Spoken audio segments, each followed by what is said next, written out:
멀쩡한 의사들의 본격 재능 낭비 프로젝트 나는 의사다 시즌4 보이는 라디오입니다.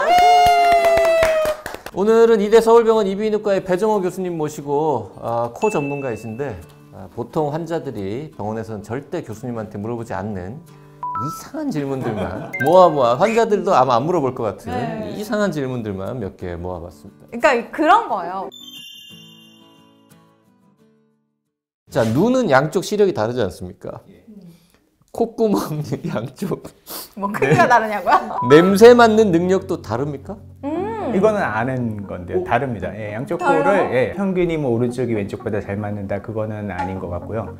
한 사람을 후각 검사를 정확하게 한쪽 코를 맞고 이제 양쪽을 해보면은 차이가 날 수밖에 없죠. 왜냐면은 왼쪽 손 오른쪽 손 다르듯이 코도 다르고 콧구멍도 다르거든요. 크기도 다르고 콧구멍 안으로 들어가서 코 안의 구조도 달라요. 코 안의 구조가 당연히 다르죠. 예. 잠깐만요. 오른쪽 콧구멍에서 들어간 거가 이렇게 느껴지는 신경하고 왼쪽 콧구멍에서 들어간 그 분자가 만나는 신경이 다르지는 않죠? 코 안에 후각 신경이 분포하는 데는 왼쪽 오른쪽이 따로따로 있어요. 분포가 달라요? 아예 신경 분포 자체가 너무 신기하다. 그래서 한쪽 코를 완전히 막아놓고 한쪽 콧구멍으로만 이제 냄새를 맡아서 주관적 후각 검사를 해보면 양쪽이 차이가 날 수밖에 없어요. 코 위에 이렇게 돼 있으면 비전정부에 후각 신경이 주로 후각 점막과 후각 신경이 분포를 하는데, 그거는 오른쪽 코로 들어간 거는 오른쪽에만 가고 왼쪽으로 들어간 거 왼쪽으로만 가니까 양쪽이 다르죠. 아셨어요? 몰랐어. 너무 신기하다. 그런데 사람에서는 사실 크게 의미가 없는 게, 우리가 뭐 항상 한쪽 코를 막고 숨을 쉬거나 그렇진 않죠. 자, 다음 쓸데없는 질문. 코의 이제 높이도 다르지 않습니까? 크기도 다르고. 코가 높거나 큰 사람하고 코가 낮거나 좀 작은 사람, 심지어 이제 콧구멍이 좀 큰 사람, 좁은 사람, 여기 냄새 맡는 능력이 차이가 납니까? 있을 것 같아, 왠지. 이거를 연구하기는 되게 힘든 내용이거든요. 근데 그래도 코의 기능을 꼭 냄새만으로 국한을 안 하고 이제 숨 쉬는 기능 같은 거를 포함하자면은 쉽게 말해서 모양이 좋은 코가 기능도 좋다고 보시면 되고, 코가 모양이 좋다는 게 밖에서 예쁜 코를 꼭 얘기하는 건 아니고, 코가 어디가 뭐 좀 너무 좁아져 있거나 너무 휘어진 게 밖에서 볼 때 많이 휘어져 있거나 그러면은 외관뿐만 아니라 인테리어까지 그렇죠. 포함해가지고. 그래서 이제 요즘에 많이 얘기가 나오는 게 기능성 코 수술 아니면 기능성 코 성형 뭐 그런 얘기들을 하거든요. 그게 코 모양을 좋게 만들면서 기능도 좋게 만든다. 비중격 만곡술 비중격 수술도 만곡. 포함이 되죠. 그리고 비중격 수술을 하면서 외비의 모양이 많이 틀어져 있는 거를 교정을 하고, 너무 낮은 코를 또 제대로 세워서 높여주고 하면은 기능도 좋아지고, 그게는 이제 후각 기능도 포함될 수가 있어요. 뭐 우리 보통 사람들은 괜찮은데, 예를 들어서 뭐 조향사, 향수 만드는 분들이라든지 국가대표 운동선수라든지 이런 사람들은 코 수술하면은 자기 직업적인 어떤 그 성취가 올라갈 수도 있고. 그럴 수도 있지만은 또 조심스러운 것도 있는 게, 냄새 맡는 기능 말고 다른 기능, 훔치는 기능이라든지 아니면은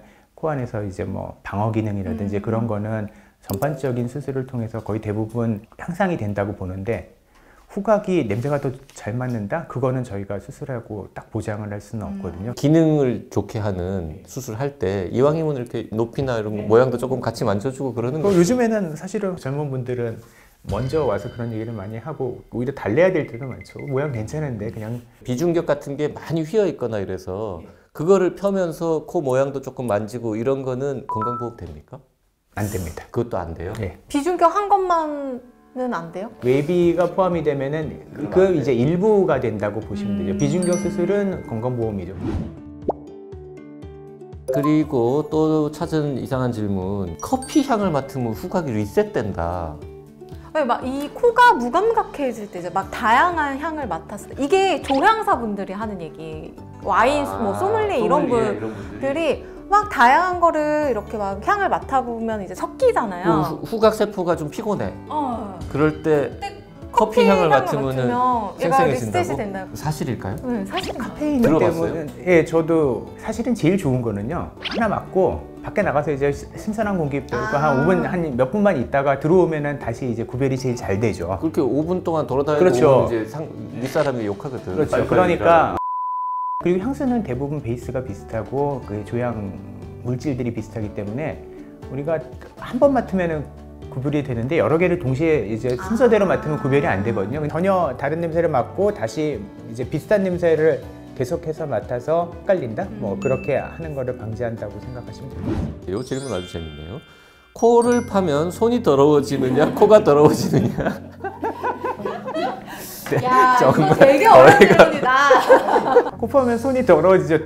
딱지가 묻을 수도 있고 그 이제 근데 손도 더러. 근데 손이 워낙 세균이 많으니까. 더러워지는 게 보기에 더럽다 아니면 의학적으로 조금 다른 것 같아요. 그래서 사실 코는 뭐 콧물도 나오고 뭐 딱지도 좀 있고 코털도 있고 그렇지만은 실제적으로 그 안에 상세균이라고 이제 원래 있는 세균들도 충농증이 없는 한은 적당히 있어서 거의 대부분 비슷하게 유지가 잘 되고 있는 건데 거기다가 아무리 손을 씻고 뭐 그렇더라도 손끝에는 많은 세균들이 있는데 그걸 가지고 코 속에다가 파서 밀어 넣어가지고 세균 균형을 깨트린다. 그러면은 깨끗한 코에 더러운 손으로 만지는 게 되겠죠. 코 속은 세균에 의해서 더러워지고 손은 콧물이나 코딱지에 의해서 더러워지고.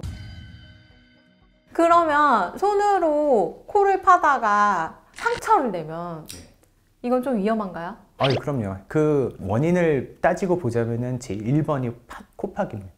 근데 애기들이 코 파다가 피 흘리는 경우 진짜 많더라고요. 코 파다가 피 흘리죠. 야, 요거는 뭐 당연히 답변하실 수 있을 것 같은데 밤새도록 공부하면 왜 코피가 나느냐.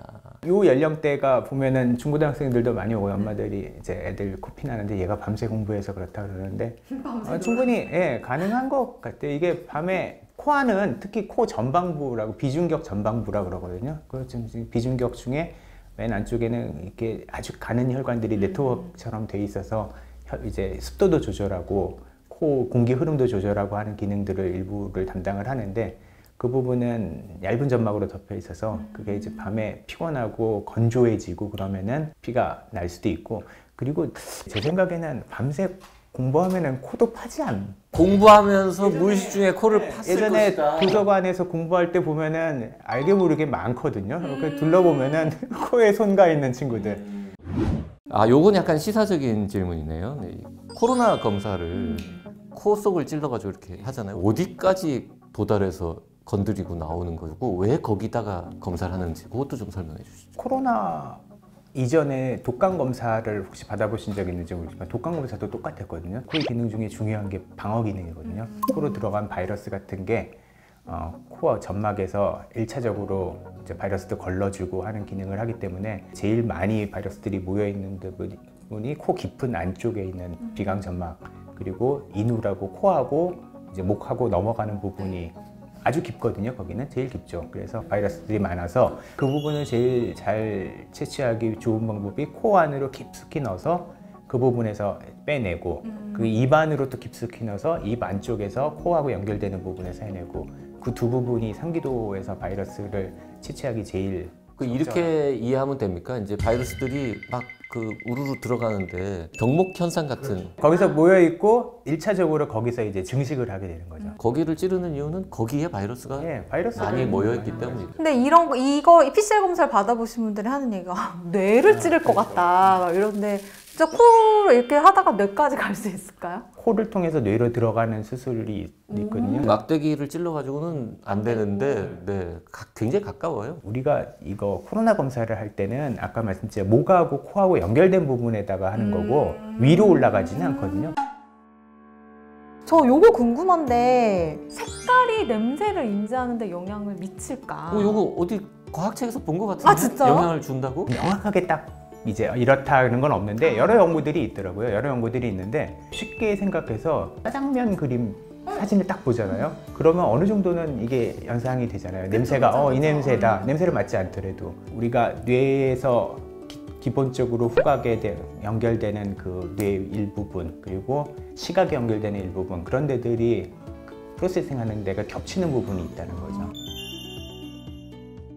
자, 하나만 더 해보겠습니다. 코털을 다 제거하면 냄새를 더 잘 맡느냐. 코털의 기능은 이제 뭐 사람 몸에 있는 다른 털보다는 확실한 기능이 있는 게 털이 있어야지 먼지 같은 거가 코털에 1차적으로 걸러지는 역할이 있어서 또 눈에 보이는 코털이 있고 그 안쪽에 이제 점막 내 선모라고 굉장히 가느다란 선모들도 있거든요. 근데 눈에 보이는 코털인 경우는 우리가 냄새 분자, 지금 분자거든요. 정말 코털이 있건 없건 냄새 분자가 들어가는 건 똑같죠. 질문 리스트에는 없는 건데 제가 이제 개인적으로 후각이 이게 나이 들면서 이제 점점 약간 떨어지잖아요. 그리고 뭐 병이 있어도 떨어질 수 있고. 한 번 나빠진 후각은 절대 다시 좋아지지 않는다. 사실입니까? 지금 말씀하신 게 나이가 들면서 후각이 떨어졌다. 젊었을 때로 돌아오기는 힘들다고 봐야 돼. 그게 이제 우리가 뭐 할 수 없죠 뭐. 자, 오늘 이대 서울병원 이비인후과의 배정호 교수님 모시고 정말 희한한 코에 관한 재밌었습니다. 괴롭히는 질문들 많이 던져봤는데 근데 다 대답을 다 하시네요. 대답해 주셨습니다. 오늘 여기까지 하겠습니다. 감사합니다. 네, 감사합니다.